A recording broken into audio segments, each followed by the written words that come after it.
سبحان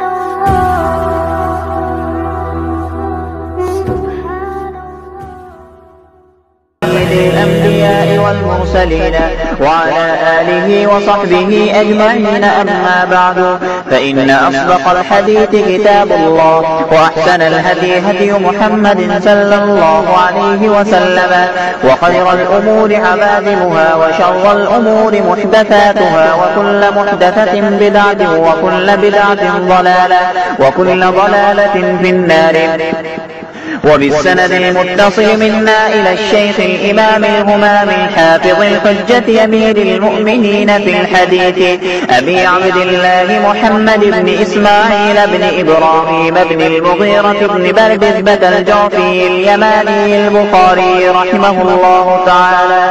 اللهم انفعنا وارفعنا بعلومهم وعلومكم أجمعين، آمين يا رب العالمين. أنه قال: حدثنا سليمان بن حرب قال حدثنا حماد بن زيد عن ثابت عن أنس رضي الله تعالى عنه وعنهم أنه قال: قال النبي صلى الله عليه وسلم: الصبح قريبا من خيبر بغلس، ثم قال: الله أكبر، قربت خيبر، إنا إذا نزلنا بساحة قوم فساء صباح المنذرين، فخرجوا يسعون في السكك، فقتل النبي صلى الله عليه وسلم المقاتلة وسبى الذرية، وكانت السبي صفية فسارت إلى لحية الكلب، ثم صارت إلى النبي صلى الله عليه وسلم فجعل عتقها صداقها. فقال عبد العزيز بن صهيب لثابت: يا أبا محمد، أنت قلت لأنس ما أصدقها؟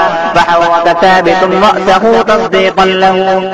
وبه قال حدثنا آدم قال حدثنا شعبة عن عبد العزيز بن صهيب قال: سمعت أنس بن مالك رضي الله تعالى عنه وعنهم أنه يقول: سبى النبي صلى الله عليه وسلم صفية فاعتقها وتزوجها. فقال ثابت لأنس رضي الله تعالى عنه: ما أصدقها؟ قال: أصدقها نفسها